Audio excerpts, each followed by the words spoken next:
They do have a timeout. Decide not to use it. Curry, way downtown. Bang! Bang! Oh, what a shot from Curry! What's up, everyone? My name is Ethan. This is Courtside TV. If you're new, don't forget to subscribe, and let's get into it. So, we got to talk about Bradley Beal today. It's kind of the talk of the NBA community this week, right? Because the Wizards are not a very good basketball team. And that's not necessarily the most surprising thing in the world, right? I expected them to be a playoff team. I think a lot of people did, especially after that Russ trade. It's kind of like, well, you know, Russell Westbrook, while he wasn't great last year, we've seen him carry teams to the playoffs before and put up big numbers. And while the ceiling, like in terms of winning a championship, probably isn't very high, the floor should probably be, you know, a low-seeded playoff team if you have Russell Westbrook and Bradley Beal together. So far, that has not played out. Obviously, it's not too late. You know, they could go on a run and make it in eventually, but they have one of the worst records in the league right now. They've lost a ton of games. They missed, you know, like 2 weeks because of health and safety stuff, and they didn't have enough players available, so they just weren't on the court for a long time, and they haven't won since they've been back. Bradley Beal's leading the league in scoring, and Russell Westbrook has not looked awesome, and they're still, you know, losing a ton of games, right? It's not ideal. And so that has led to all of this Bradley Beal trade speculation. You know, like everybody's expecting that he's going to go and request a trade, and we're going to see a Bradley Beal trade go down before the deadline this year, or maybe at the latest next offseason. And I'm here to tell you that I'm a little bit skeptical of that, and I'll get into the reasons why. But this whole situation is very, very interesting to me because I feel like this is something that we haven't really seen in the NBA over the past couple of years. And here's what I mean by that. Have any of us actually seen a credible source say that Bradley Beal wants out of Washington? Have we seen that at all over the past, you know, 3, 4, 5 seasons that they've been bad, right? If somebody can link something down below, a credible source of like Bradley Beal wants to be traded or Bradley Beal is unhappy, please link that, because I don't think I've seen it. And it's interesting because with all of these other star trades, we sort of hear these rumblings like a year or two before it happens, like with Anthony Davis and Paul George and Jimmy Butler, and you can go down the list of all the guys who have requested trades over the past 5 seasons, right? Usually we hear it a couple years before, like, if this team doesn't, you know, make a move to win now, or if this move doesn't fire their coach, or if this team doesn't, you know, do blank, then this star is not going to want to resign, or this star is going to want out. Whereas with Bradley Beal, I feel like this whole narrative of him wanting to be on a different team is A, based on precedent, and B, sort of perpetuated by the media and player movement culture that we have in the NBA right now. And I'm not saying that that's a bad thing. Don't, you know, consider me like old man yelling at the cloud like the media and players move too much these days. I am very pro player movement. I would love to see Bradley Beal get traded. I think that's one of the most exciting things about the NBA. But honestly, I haven't really seen too much from his side about like, hey, like, let's get out of here. Like, we haven't seen any of his agents publicly be unhappy. He has not said anything. There's been no credible report about an imminent trade request or anything like that. The Wizards have been very intent on saying, hey, we're going to keep this guy. And this started like 3 or 4 years ago. Like, John Wall goes down with injury. The Wizards end up not being very good. You know, they were in the Eastern Conference Finals against the Celtics, or maybe like I guess that was the semis, and they went to, you know, 7 games. And that was really the peak of that, you know, couple-year Wizards run. And then after that, it's been downhill. So they've been bad for a couple of seasons now. And he even signed an extension. Like it was like 2019, I think he signed that extension, maybe 2018. A couple of years ago, people were like, hey, we need to trade Bradley Beal, He's about to be a free agent. And instead of trading him, he signed an extension with the team to stay there. Now, that might have been a move about money or whatever, but if he wanted out that bad, he wouldn't have signed that deal, right? So clearly this is a guy who has been committed to the Wizards, committed to staying there, and yes, while they have been losing it, eventually that's going to hit a breaking point, and maybe I look like a fool and he gets traded at this year's deadline, and I think he very well could. But this whole like Bradley Beal trade thing has been entirely based on precedent from other players and you know, people hyping it up and like talking about potential Bradley Beal trade packages, whereas on his side, it's been completely silent. There hasn't even been a peep from Bradley Beal's people about, hey, maybe this guy wants out of Washington. And I get it, the team sucks, and this is probably the most frustrating year in recent memory, considering expectations and, relative to that, and how they've been performing so far. And like I said, there's still plenty of time for them to turn it around, and Bradley Beal himself is playing at an All-NBA level. Like I said, leading the league in scoring. He's probably an all-star starter right now, if I had to submit my votes today. He has been having an amazing season, and yet the team still isn't winning any games. And that's frustrating. It's frustrating for fans, it's frustrating for the team and management, and it's frustrating for the players, most of all. Right? But maybe Beal is just a guy who wants to ride it out. Maybe he just wants to stay and see what he can do with the Wizards, and maybe he'll reassess when he hits free agency in a couple of summers.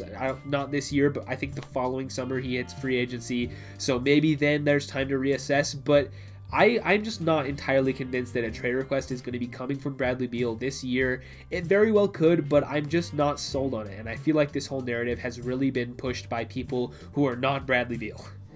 But at the very least, you might have expected to hear something like, for example, this past offseason, a lot of times you would maybe hear like, Bradley Beal wants the Wizards to trade John Wall, otherwise he is going to leave. Like, we would have heard that report. And maybe I missed it, right? Maybe I'm the dumb one here, and maybe I missed that report. But I don't think we saw anything like that, of like, Bradley Beal wants John Wall gone, or he's gonna leave. Like, that's his ultimatum. I don't think we saw that. We did see some reports that maybe their relationship wasn't the best, and maybe that's part of the reason why they made that decision internally to flip John Wall for Russell Westbrook.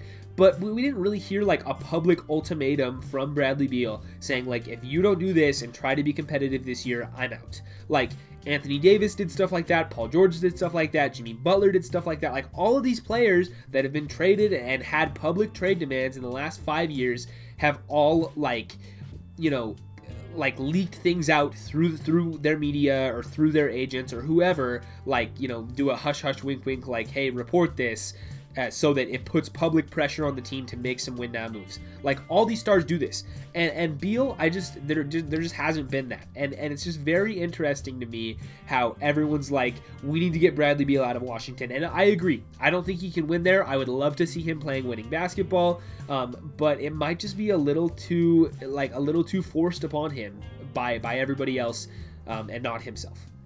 And maybe eventually it gets too much to bear. And honestly, I hope that it does. I hope that I'm wrong about this. But, the schedule's not getting any easier. Right now, they're 3-12. And upcoming, they play Nets, Blazers, Heat twice. They have the Raptors coming up, the Celtics, Rockets, Nuggets, Blazers again, Lakers, Clippers. Like, this schedule does not get any easier for them. And if they're going to want to start putting a winning streak or getting some wins on the board, they're going to have to beat some good teams. And the Wizards, I think, are capable of doing that. I still think they have the possibility to make the playoffs or the play-in tournament, because for as much of a critic as I've been of Russ over the last couple of seasons, and I've been a very loud critic of Russell Westbrook, I'm one of those people, right? But I still do think that, like, him and Bradley Beal together, at least at the beginning of the season, I definitely thought that was a good enough star pairing to get into the playoffs in the Eastern Conference. Like, for all of Russ's flaws, he still is a floor raiser. At least in his prime, he was absolutely a floor raiser for your team. You're not going to be a horrible team if you have Russell Westbrook on your roster, and Bradley Beal as well. I feel like both of those guys prevent you from having the worst record in the NBA. And right now they have the worst record in the NBA. So I guess maybe I was wrong, but I don't know. It's just going to be interesting to see where the Wizards go from here, and if they continue to lose all the way to the deadline, it might just get to a point where they have to reassess. But I've heard a lot from Tommy Shepard, because he's gone on a couple of podcasts that I listened to, and he's talked in press conferences and on Twitter about how they're committed to trying to build this team with the core that they have. And whether that's a mistake or not, I'm not the one to say. But I think that in Washington, they want to give this a try. With Bertans and Russ and Bradley Beal and a couple of these other veterans that they have on this team under contract, they'd rather try to at least be competitive with the roster that they have rather than bottom out and try to rebuild through the draft. Now, they do have a couple of young pieces on this team, and if they do end up trading Bradley Beal, they'll probably get some significant draft capital back. So they'll have a chance to start a pretty good rebuild here, with guys like Hachimura on the roster, and Denny Avdia, and Troy Brown is still around. around. So they've got a couple of young guys, and if they can get some more draft capital in the door, then maybe they can be okay. And who knows what happens with Westbrook, right? Maybe there's a trade out there for him next offseason or a couple of years down the line. But he's got a few seasons left on that deal still, and you're not going to be able to really get anything back for him. At most, it'll be a salary dump. You might have to attach picks to get rid of Russ at this point. But I don't know. It's just going to be the Wizards have a fork in the road here, and I seriously would not be surprised to see them ride it out with Beal as long as they possibly can. Whether Bradley Beal is around for that, whether he's up for that, I don't know. I'm leaning towards, he's stayed committed to the Wizards for this long, so who knows how long it'll be before he's finally fed up. But it hasn't happened to this point. We thought it was going to happen 2 seasons ago, and it didn't. So maybe it just doesn't, and he eventually leaves in free agency, or maybe he just stays with the Wizards for the long haul, regardless of how bad the franchise is. I don't know. I'm not in his head. But the Bradley Beal trade thing, it very well could happen at the deadline. It could never happen. But yeah, I think that's all I have today. Just maybe pump the brakes a little bit. I know as NBA fans, we're very used to player movement happening all the time, and it's only gotten crazier in the past 3, 4, 5 seasons, and like I said, I'm all for that. I'm very pro player movement. I think it's extremely entertaining. But maybe pump the brakes a little bit on the Bradley Beal thing. I know it's been such a long time. Everybody's been trying to get him out of the Wizards for 5 seasons.